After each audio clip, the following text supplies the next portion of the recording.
Heute wollen wir uns mal mit dem Thema Erbschafts- und Schenkungssteuer beschäftigen, wenn es einen Auslandsbezug gibt, und zwar ganz besonders hier Firmenanteile anschauen.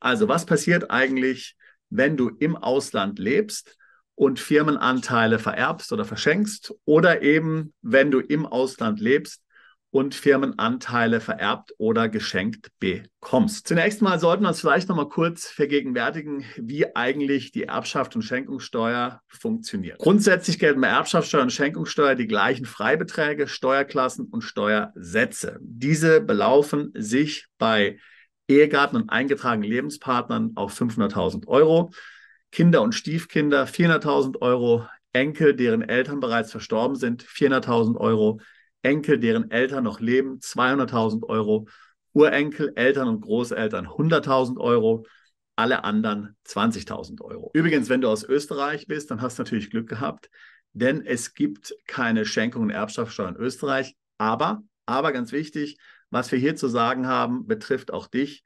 Bleibt also dran. Bei der Erbschaftssteuer gibt es noch weitere Freibeträge und Abzugsmöglichkeiten wie den Versorgungsfreibetrag und den Pflegefreibetrag, auf die ich jetzt aber hier nicht näher eingehen werde. Bei der Schenkungssteuer können die Freibeträge alle 10 Jahre neu genutzt werden. Liegt dein Erbe oder deine Schenkung über dem Freibetrag, wird nur der Betrag versteuert, der über diesen Freibetrag liegt. Es ist also keine Freigrenze, bei der alles versteuert werden müsste. Betroffen ist übrigens von der Erbschaftssteuer und der Schenkungssteuer, wer als Erbe oder Erblasser unbeschränkt in Deutschland steuerpflichtig ist. Die unbeschränkte Steuerpflicht endet für deutsche Staatsbürger 5 Jahre nach Wegzug aus Deutschland. Wenn du unter die erweitert beschränkte Steuerpflicht fällst, erst nach 10 Jahren. Ist allerdings die Erbmasse in Deutschland belegen, wie es zum Beispiel bei einer Immobilie in Deutschland der Fall ist oder auch bei einer Gesellschaft, dann ist darauf immer in Deutschland Erbschaftssteuer fällig, egal wo du lebst als Erbe oder Erblasser. Ganz wichtig, die meisten Doppelsteuerungsabkommen decken die Erbschaftssteuer und die Schenkungssteuer nicht ab. Hier kommt es regelmäßig zu einer Doppelsteuerung, wenn du im Ausland lebst. Es reicht daher nicht, wenn du dich um die deutsche Erbschaftssteuer kümmerst. Du musst diese auch an deinem Wohnsitzstaat genau analysieren. Wie hoch ist nun die Erbschaftssteuer und die Schenkungssteuer? Der Einfachheit halber geben wir hier nur die Sätze für Kinder, Enkel und Urenkel wieder. Wenn das Erbe bis zu 75.000 Euro über dem Freibetrag liegt, dann 15%. 300.000 Euro 20%, 600.000 Euro 25%, bis zu 6 Millionen Euro 30%, bis zu 10 Millionen Euro 35%, bis zu 26 Millionen Euro 40%, über 26 Millionen Euro 43%. Soweit eine allgemeine Übersicht zur Schenkungssteuer und zur Erbschaftssteuer in Deutschland. Solltest du dazu Fragen haben, dann rate ich dir, dich mit deinem Steuerberater oder Rechtsanwalt zu sprechen. Wenn du hier keinen entsprechenden Experten zur Hand hast, kontaktiere uns. Wir haben hervorragende Anwälte und Steuerberater in Deutschland, die sich hier bestens auskennen. Was ist nun zu beachten, wenn man Firmenteile verschenkt oder vererbt? Nochmals, wenn du Deutschland verlässt, bist du noch für weitere 5 oder sogar 10 Jahre in Deutschland unbeschränkt erbschaftssteuerpflichtig. Das gilt sowohl für Erbe als auch den Erblasser. Ist ein sehr wichtiger Punkt. Ja? Das heißt, selbst wenn du jetzt zum Beispiel ins Ausland umziehst und dort eine neue Firma gründest und nach 3 Jahren sagst, ich möchte diese Firma jetzt gerne an jemanden verschenken, auch wenn diese Person ebenfalls im Ausland wohnt und die Firma im Ausland ist, musst du trotzdem in Deutschland Erbschaftssteuer bezahlen. Ja? Oder auch der umgekehrte Fall. Wenn du eine Firma vererbt bekommst, auch wenn du schon 3, 4 Jahre aus Deutschland weg bist und du bekommst eine Firma vererbt, zum Beispiel in den USA, dann musst du sowohl in den USA als auch in Deutschland Erbschaftssteuer bezahlen. Natürlich, da können manche Sachen dann möglicherweise aufgerechnet werden, aber grundsätzlich bleibst du in Deutschland erbschaftssteuerpflichtig. Wohlgemerkt nur als deutscher Staatsbürger. Ja. Hier ist also die Besteuerung an die Staatsbürgerschaft geknüpft.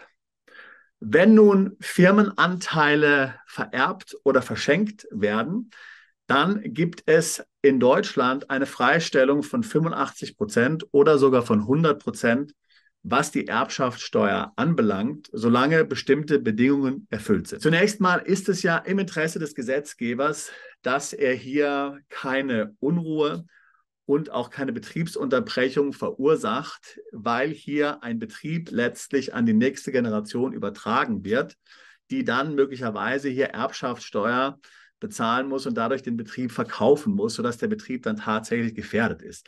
Das ist also sozusagen der Hintergrund. Ja? Man will also Jobs schützen. Wenn du also ein gewerbliches Unternehmen in Deutschland oder in irgendeinem anderen EU-Staat, ganz wichtiger Punkt, erbst oder vererbst, dann hast du hier möglicherweise eine Steuerreduktion, eine Steuerfreistellung von 85%, wenn du garantierst, dass für 5 Jahre letztlich die Arbeitsplätze beibehalten werden, mindestens die gleiche Lohnsumme gezahlt werden und du den Betrieb nicht veräußerst. Wenn du dich auf 7 Jahre einlässt, dann ist möglicherweise sogar für 100% die Freistellung gegeben. Das geht bei vermögensverwaltenden Gesellschaften und Holdinggesellschaften nicht immer. Hier muss man dann wirklich im Detail mit einem Steuerberater oder Steueranwalt sprechen. Hier geht es jetzt im Wesentlichen um gewerbliche Gesellschaften, die tatsächlich Mitarbeiter haben.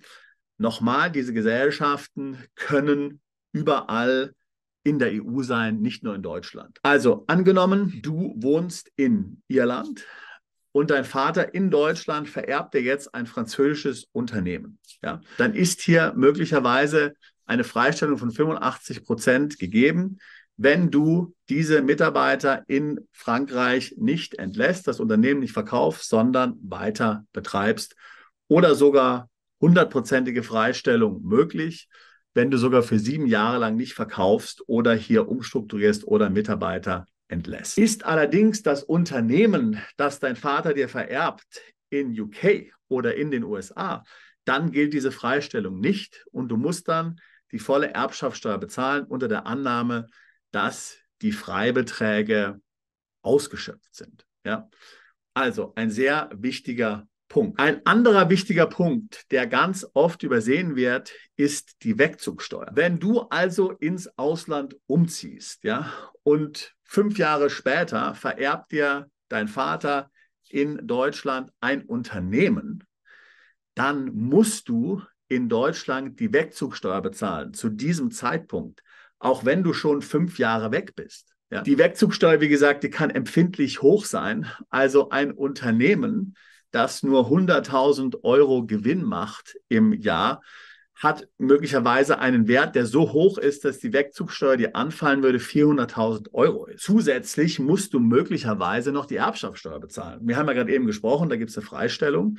Aber wenn es jetzt eine Holdinggesellschaft ist oder eine vermögensverwaltende Gesellschaft, zahlst du zusätzlich die Erbschaftssteuer. Das heißt, du hast auf einmal hier eine gigantische Steuerbelastung bei einer relativ kleinen Gesellschaft, mehrere 100.000 oder Millionen Euro, ohne dass du irgendeine Liquidität hättest. Ja?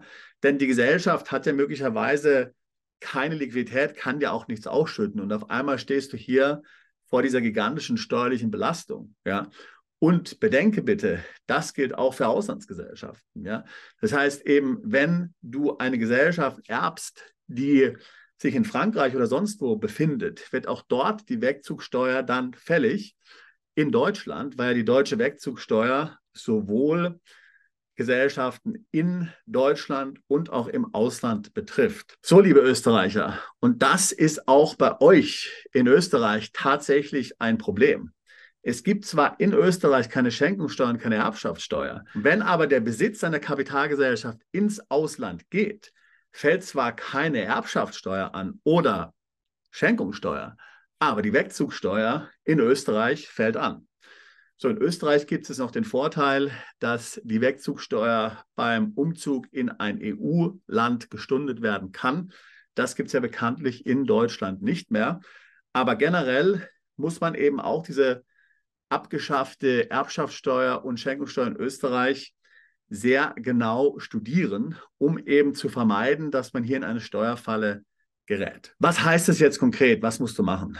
Wenn du ins Ausland umziehst und du gehst davon aus, dass du ein Unternehmen erben wirst oder ein Unternehmen vererben wirst und es gibt einen Auslandsbezug, dann musst du dich frühzeitig damit beschäftigen, wie das Ganze genau organisiert wird. Man kann ja diese Dinge alle regeln. Also zum Beispiel kann man die Wegzugsteuer ganz einfach vermeiden, indem man das Ganze in eine GmbH und Co. KG Holdingstruktur hineingibt. Auch dort sind dann wichtige Dinge zu beachten, Gewerblichkeit und so weiter und so fort. Wie gesagt, es braucht auch hier Vorbereitung. Es gibt so Möglichkeiten wie die Stiftung.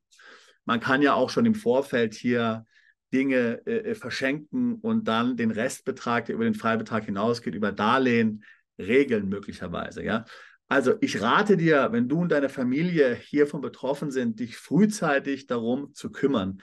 Der Auslandsbezug bei diesen Erbschafts- und Schenkungsfällen ist oftmals sehr kompliziert und komplex. Und wie gesagt, Schenkungssteuer und Erbschaftssteuer ist in den meisten Doppelsteuerungsabkommen nicht abgedeckt. Das heißt, es kommt hier zu einer möglichen doppelten Belastung.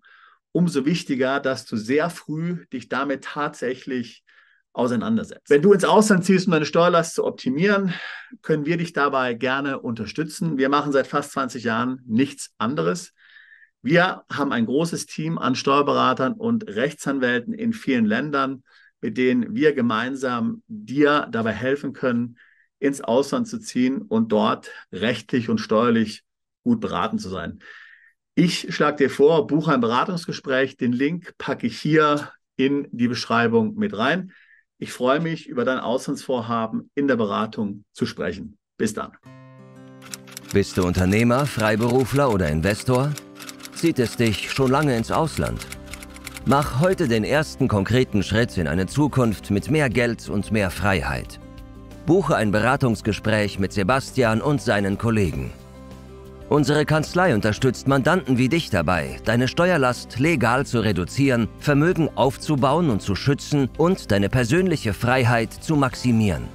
Profitiere jetzt von unserem Fachwissen und unserem Netzwerk. Gehe zu mandatierung.com und werde Mandant unserer Kanzlei.